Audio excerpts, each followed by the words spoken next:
Hello, friends, and welcome back to the show. I'm Effie Parks. We're so lucky to be together in this way on this channel, and I am grateful for you to invite us in your homes as we navigate through the ever-winding path of rare disease. There is a new show from Marvel, and it's on Disney Plus, and it's called WandaVision. On the surface, it appears to be a playful, odd, confusing story with a little essence of eeriness to it. But as the show unfolds, it digs deep, and through all of these layers is the theme of grief. It's really masterfully done. And who better to ask about this than one of my favorite rare geeky dads, Casey Parks. Hi, thank you guys so much for having me on the show. I am so glad to finally set the record straight as to who Effie's actual favorite rare disease dad is. Did she just recast Daniel? Don't worry, Bo and Daniel. She thinks you guys are okay too. So, I hear we are talking today about grief in the time of comic book movies, and specifically about WandaVision. So I'm here to tell you about my favorite scene in the show. And I'm going to tell you right up front, my favorite scene was the very, very, very last scene. It came after all the credits were over, after the first Easter egg with Monica Rambeau. So if you missed it, if you didn't realize there was an extra Easter egg, stop now, I'll wait. You go check it out, watch it, and come on back. Okay? Done? Good. So, what I loved about the scene was it was so powerful and really got to the core of a lot of the grief experience for us, I think, or for me, and I think for a lot of us, or at least a really important piece of it. Because when the scene starts, it starts panned out, and you're really coming in to focus in on Wanda's face. And she is sitting there at the edge of a peaceful lake in a beautiful cabin in the middle of a beautiful mountain range. Everything about the scene projects peacefulness and acceptance. It's after the big finale. It's after everything has happened. And this is the scene to show you that Wanda has started to accept her new reality and is moving on. And that's great, and it's true, and it's a real aspect of who she is. But what I loved was then they very quickly cut into a dark corner of that cabin, and you see that that's not the only real aspect of her. For you nerds out there, her astral projection is sitting hovering in the air, focused on a magical manuscript, obsessing over the things that she has lost. And that is also a real aspect of those of us who have gone through something that brought grief into our lives. As much as we may be able to come to peace with it, as much as we may be able to accept it, there's still going to be, for many of us, that little piece that lives in a darker corner that's still working over the things we've lost and is working to find acceptance in that way as well. Thank you guys for having me on the show. No, nobody has been recast. Allow me to conjure my own powers and bring you my favorite Avengers and rare dads, Bo and Daniel. Hey, Effie. Hi, Effie. Glad you didn't recast me. What? I'm glad you didn't recast me. Never. But although Casey would be a good addition to your rare disease dad trio. Definitely. Someday we should meet in person. That would be great. And I love his thinking on WandaVision, and that could have been a big spoiler for me. We should have told people at the top of the show there'd be a lot of spoilers. Maybe we'll put that in the notes somewhere, but a lot of spoilers, all the spoilers. But I had missed the final scene that Casey mentions until last night. I caught it just in time before now.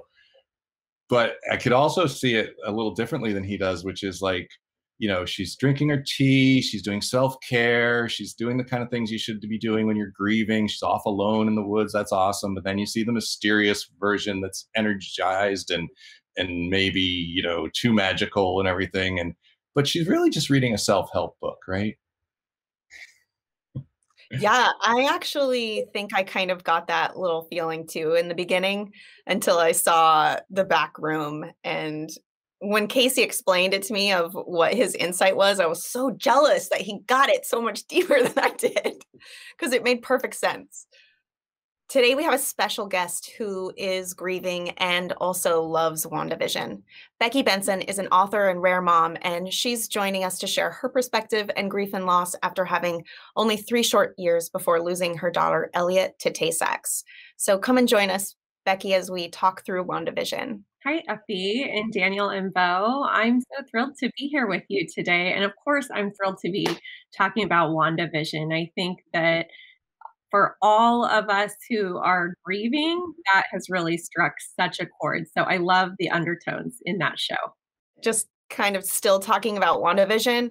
When we sat down to start watching it, I was kind of unsure about it at first. And, as the episodes went on and I realized that there was a fantasy world and that Wanda was creating and that reality kept trying to bang the door down, and I just thought it was such a brilliant way, and it was just so indicative of how rare disease shows up for newly diagnosed families, if that makes any sense. Absolutely. I couldn't agree more. When it starts out and we're in the 1950s and it's in black and white and it seems like such a typical sitcom of that era, you're thinking, what is really going on here and where are they going with this? And then pretty quickly the world begins to expand and you start to see what's happening. And I was just over the moon to see and experience that, especially as a grieving mother. And I think that we were all so wrapped in our attention when she says, what is love, or what is love, or what is grief if not love enduring? What is love if grief not enduring? I forget, but you could transpose them either way. I mean, really. I've always been alone, so I don't feel the lack. It's all I've ever known. I've never experienced loss because I've never had a loved one to lose. But what is grief, if not love persevering? But anyways, I just thought that's it. That's the heart of it. Because as you go on and you start to realize what's happening with Wanda, everyone thinks that she's crazy. And she's not crazy. She's grieving. And grief is love. Grief is the absence of an outlet for the love that we have. And especially when we're talking about our children, it's untimely and unnatural to think that you would be living without your children. And I have to say, coming from a place of experience, that makes you a little bit crazy, or at least you look a little crazy to the outside world. And I know that I've definitely been there, and it is a muddy, watered world to weed through when you're in it. Yeah, it looks like crazy, but it's actually just the real emotion amplified times 1 million. Mm-hmm. Mm-hmm. It's sticky and messy. And how are we supposed to navigate that path? There are not a lot of handbooks out there for how to grieve the loss of your child. And especially when you receive a rare diagnosis, at that time, you're dealing with preemptive grief already. You already have anticipatory grief for what you expected the life of your child to be, and for what you expected your life with your child to look like. So there's a lot of loss on multiple levels that you're dealing with. I love that you said grief has no outlet. And, sort of the premise of the show is, well, what if it did? What if you had Wanda's powers? What would you do differently? But then I love the show has so many sort of metaphors, but they're such thin metaphors. They're so close to real, right? So like the townspeople say, you're hurting all of us. And any one of us can probably imagine our friends and family in the ways that they've been hurt by our hurt, right? And it's not the most important hurt going on, right? The patient's the most important, or the most directly affected, but there is collateral damage, and I think the show hit that note very well too. Yeah, I think it absolutely did. I mean, when you think about the ring theory, for example, whoever is closely in the innermost ring with you, the idea is those are the people most hurting, and then it reverberates outwards. So if you're in the innermost ring, you can dump out the pain and the hurt outward, and help is what needs to come in toward you from anyone in those outer rings. And again, with Wanda, you know, she knows of this loss, and it's conceptualized in her mind, and she has the power to do something about it, and she is doing something about it the best way she knows how at that time, which again isn't neat and isn't pretty and isn't fun for other people. And then we see other characters like Monica Rambeau come in, and she realizes what's happening. And when they discuss that, what would she do if she had those powers? She would do exactly what Wanda did. In a way, she would bring her mom back. And isn't that what we would all wish for when we're grieving? Yeah, and I also like when you pointed out that it's Wanda's character is not going through craziness, she's going through grief. And Jack Schaefer, who wrote the show, said in an interview she didn't want to do another woman out of control, woman goes crazy. And that's really, you could find that in the comic books. That's kind of where it's at for the comic book version of this story. But she said, you know, that's not what she wanted to do. And I think she struck that balance. It really does feel like the justifiable actions of somebody in grief, right? Not just insanity. Absolutely. And like you said, creating an outlet for that, because I think sometimes society expects us to carry so much with such grace, and sometimes we just don't have the bandwidth. Yeah, I also really loved how she kind of brought all of her security blankets, you know, beginning with maybe her favorite shows as a kid, or maybe they weren't her favorite shows, but just the idealized kind of typical family dream, right? And I also wonder too, like, was it because maybe she had never seen these sitcoms, but because sitcoms do just end well in 30 minutes, it's wrapped up in a cute little bow. And I kind of wonder if that's another reason she kind of went there to those comforts. There's just so many layers to WandaVision. It was brilliant. And the timing, they couldn't have really anticipated the timing, but think about how many, whether you've got a rare disease situation or not, how many people just dealing with COVID-19 are grieving something. They might not realize that. They're just grieving the fact that they can't go out anymore, or that life is different, or life is scarier. And there's that sort of getting used to that new reality that they didn't want, right? And so many of us were shut in our homes, and we turned on a favorite sitcom rerun to make ourselves feel better. And then WandaVision comes along, and they're doing that as a conceit in their show. Yeah, the idea of the collective grief, even just from Endgame to the pandemic, it's really powerful. And I hope in some weird way that people kind of understanding what they can be afraid of and what can happen in their lives brings them a little closer to the people who are grieving, and kind of understand what they've been going through the whole time. Right. Well, when you think of if there are any gifts to be given to us in grief, or if there is growth to come out of it, which I believe that there is, if you choose to find it and if you seek that path, I think that empathy for others is definitely one of the biggest things.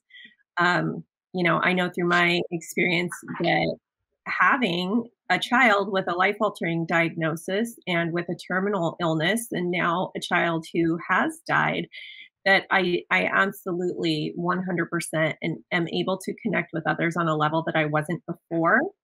And I hope that, you know, even in the midst of this, in COVID, when we've all been asked to live a little bit differently than we expected, or we have losses of varying levels, that's one of the things that can come out of it, is that we can have that compassion and empathy for each other on a greater level than we have before. So I was struck by the way the WandaVision portrays the processing part of grief, in the way that everything was sort of appearing almost as a dream, you know, like, for example, I watched a lot of Family Ties as a kid. And so like I saw when they got to that point, when they're in the 80s and they have the episode that has like the paintbrushes and like the intro of Family Ties and the house that looked like the Family Ties house.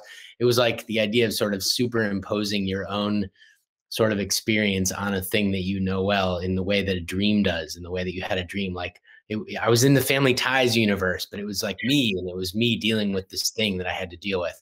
That's kind of where I thought they were going with the idea of like processing and kind of all these nods to TV. It's like, let's take grief and sort of overlay that on top of all these TV tropes.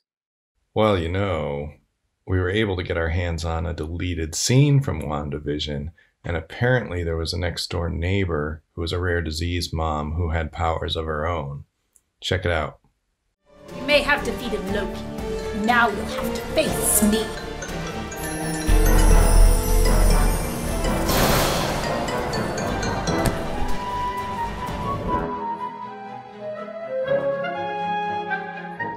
Of course, it's not real.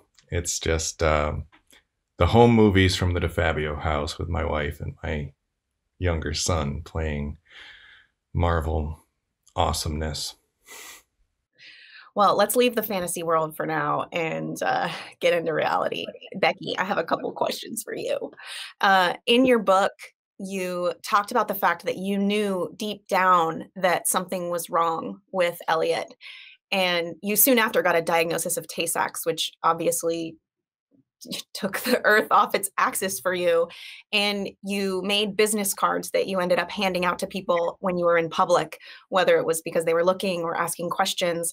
And I was just kind of wondering about that boundary or that coping mechanism that you did. It was like your first layer of anticipatory grief. So how did that help you? And did it? It was. You hit the nail on the head, Effie. It was twofold. It was a coping mechanism and it was a boundary, because what I was experiencing, especially in relation to Elliot's condition in having Tay-Sachs, is that as she was getting older, she didn't just look like such a little baby anymore. But as she lost some of her abilities, not only cognitive, but physical abilities as well, one of the things that all children who are affected by these diseases have is an extreme loss of muscle tone, and eventually to the point of paralysis. But as she wasn't able to hold her head anymore, she would sort of be slumping. And for a while, she looked like a sleepy baby. So that's what I would get a lot of comments on. Oh, what a sleepy baby. But then as she got a little older and looked a little sleepier, and you couldn't quite maybe tell at that point that she was not a neurotypical child, then I got comments a lot more that I really felt were a commentary on my parenting. And I was quite offended, to be honest. So later, I would be in the grocery store, and here I am just trying to get through my day. And I had a special car seat and everything for her, but it still looked pretty standard. And I would have that in the grocery cart. And like I said, she would be kind of slumped, even with her head propped up. And we would get comments of not just, oh, what a sleepy baby, but, oh, mommy must have run you so ragged today. As if I wasn't paying attention to my own daughter's needs, as if I was just going about my day and you know, not taking her home for her nap or not caring for her. And I became so frustrated and needing an outlet to be able to communicate what was happening with her, because inevitably you're in the produce section and you're just trying to get your broccoli, and you either end up saying to someone she's terminally ill and they have a meltdown and you're trying to console them, which is bizarre and backwards, or they go, oh, okay, and walk away. And you're like, wait, what? That seems like bigger information than that. That I needed a way to quickly convey this and to remove myself from it emotionally. So I did create the cards. They were little business-sized cards that said, hi, my name is Miss Elliott, and I have Tay-Sachs disease, and this is what Tay-Sachs disease is. And for more information, visit our website. And that seemed to work really well. And that was comforting for me, because I felt like I was, like I said, able to somewhat emotionally remove myself from it, but I was spreading awareness as well. It's always the grocery store, I swear. We need to reclaim the grocery store and just have a special rare disease grocery store, like a fancy one. Yeah. Yeah. I think we all share a common friend, Jennifer Seidman, who taught me the phrase, the supermarket answer, which is, I can't get into the big, long answer with you. So maybe I've just got to say everything's fine, or whatever just gets me out of this conversation right now, because I'm not getting into the real trauma of life-limiting diseases in a supermarket shopping aisle with you. Yes, and you can't go down the trauma path because, again, maybe you don't have the bandwidth right then. You certainly don't have the time. And we all, I think, have our explanations for people depending on who they are in relation to us in our lives. If they're the person in the grocery store that you're never going to see again, you're probably not going to get into that in depth of a conversation with them. But I found that the cards were so helpful because I had become quite rote in my answers. I was robotic. And I think that also that was throwing people off because they're like, did you just so casually say your child is dying? And I guess I had, but you can't suffer an emotional breakdown every single time you need to go to the grocery store. Definitely. I wish I had those cards. That would have been great for us. So I've heard, I'm sure each of you has heard from a lot of people that in their case, they feel the diagnosis is maybe more traumatic, more difficult to grieve than the actual death when it occurs. I would be one of those people, I guess, unless I'm naive and something else is going to hit me later. But so Becky, I just wondered if that was true for you, or if maybe the anticipatory grief sort of cushions the blow for the actual loss that comes later. I wonder what you think about that. I feel that it was absolutely true for me because in the moment that I heard the words terminally ill or regressive degenerative disorder, I remember very clearly Miss Elliott's, in my mind, should have been life flashing before my eyes.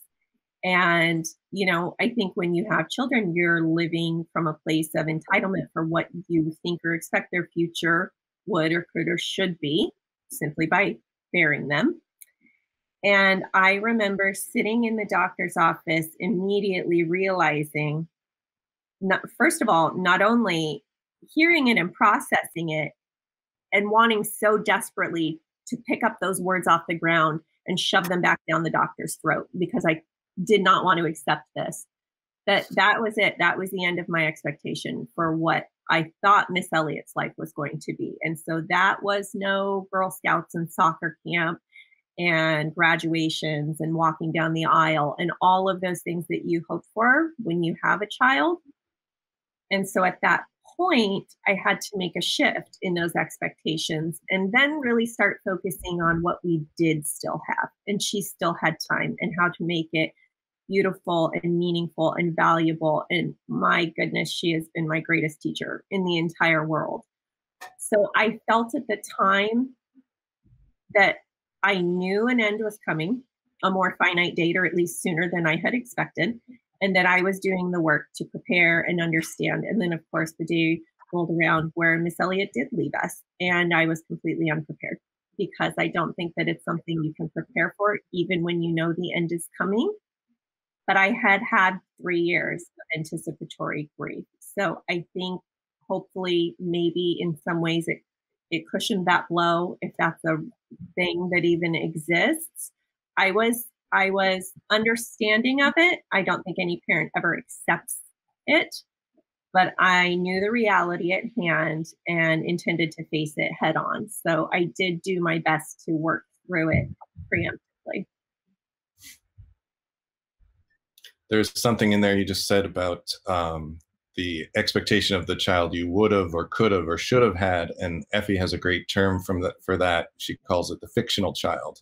And whether your child is normal health or not, we all start, pregnancy to birth with this fictional child in our heads. And I could use that to loop right back to Wanda and her fictional children, but we'll just move on to Bo's question. Becky, earlier Daniel mentioned Jennifer Seidman. So she and her husband Stuart are friends of ours, and they lost their son Ben to Sanfilippo syndrome. And they made this video about how they grieved in different ways and at different times. And I just wondered if you have any thoughts on how to navigate grieving as a couple or just with the other members of your family when you're not doing it the same way and not doing it at the same times. That's a really great question, Bo. I think I do. Perhaps it's all trial and error, right?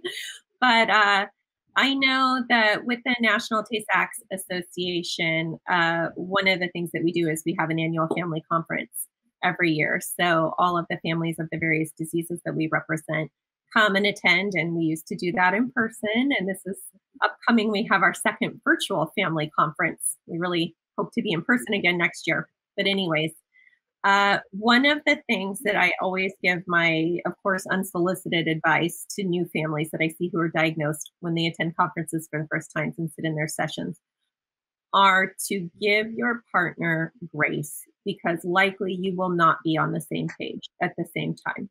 And I think a lot of the buzzwords that we like to hear a lot are that you can't have a bad day at the same time. If somebody's having a good day, the other person has the bad day, or vice versa. You got to work it out. Well, you're going to have bad days at the same time, and you're going to have them in different ways. I was lucky in that my husband really focused on supporting me so I could take care of Miss Elliott. But then where does that leave us together? So there were definitely times when we were not on the same page in our grief or in our processing or in our mitigating of our circumstances. And the biggest piece of advice I have there is to remember that while you are your children's parents and you're the only ones who are your children's parents, I was Miss Elliott's only mom, and he's Miss Elliott's only dad. So we still have our own separate things that we're bringing to it or that we're taking from it in ways that we're needing to process through. So again, just being kind with each other and giving grace is huge, because at that time I was lucky enough that I was able to stay home with Miss Elliott. And so my entire day was focused on her and her care and her needs. And then at the end of the day, you're spent and you feel like you can't check out. And I think sometimes what happens with people, maybe I don't know if it's especially, but sometimes I've seen, I would say with families who are in typical gender roles, is that maybe mom is there caring for the child and dad is off at work. And that when that happens, mom is feeling like she doesn't get a break when she comes home, but dad is feeling like he's just been busy at work all day and now he doesn't get a break. And that's true. No one gets a break when you're caring for a rare child, but that you're each having your own things to deal with on top of it. You each have your own stressors. You each have your own things that are calling for your attention. And again, ways that you have to process through, and just remembering that you are a team, that you are not on opposing teams. You're in it together.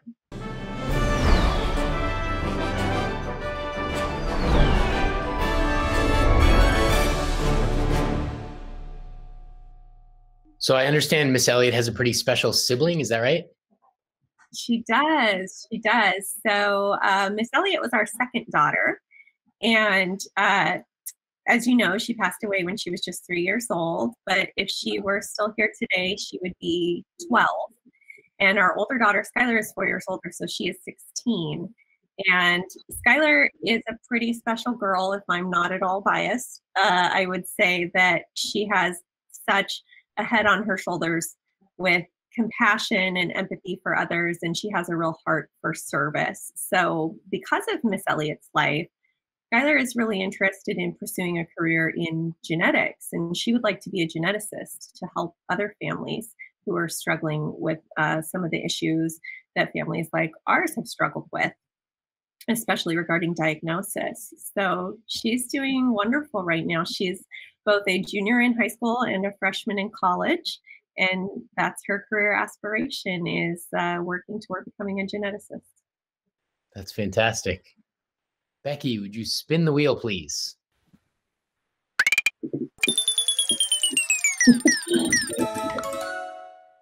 All right, that's great. It landed on Ragav, so that's a fun laugh. We'll be seeing Ragav at the end of the show, and I wonder, Becky, is there something you could tell us that you've learned but you wish you knew sooner? I wish I knew sooner to trust that voice deep down inside of me that was telling me to push harder for answers for Miss Elliott. I wish I knew that I could push harder. I wish that I knew to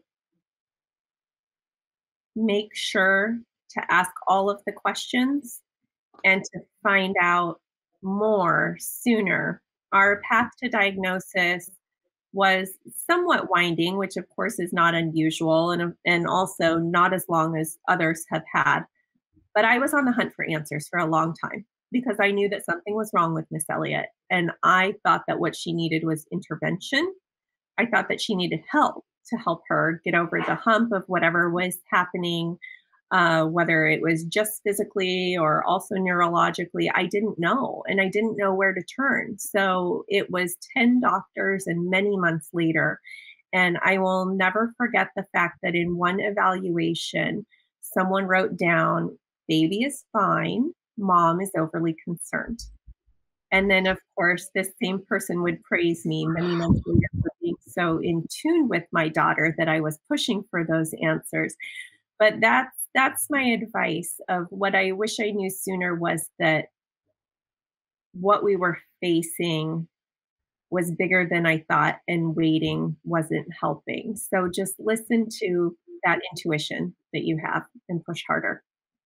Becky, I recognize that grieving the loss of a child is an isolating abyss that many can never really understand.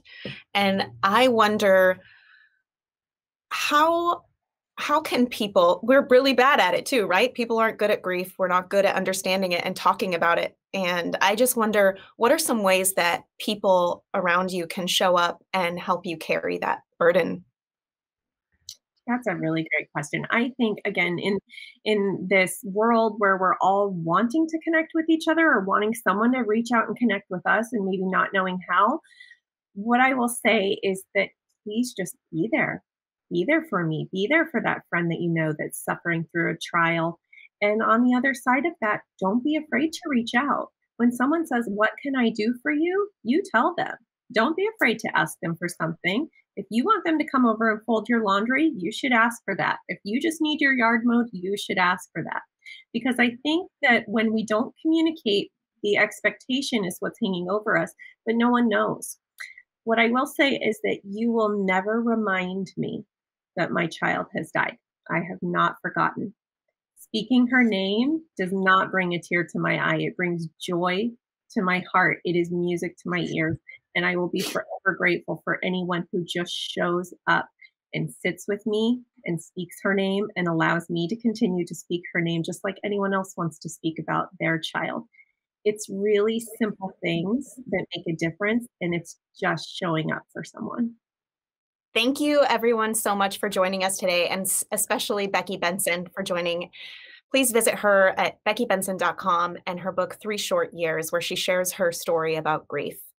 We hope you enjoyed the show today, our talk about grief and WandaVision. Thank you so much for joining us, and we'll see you next time. Yeah.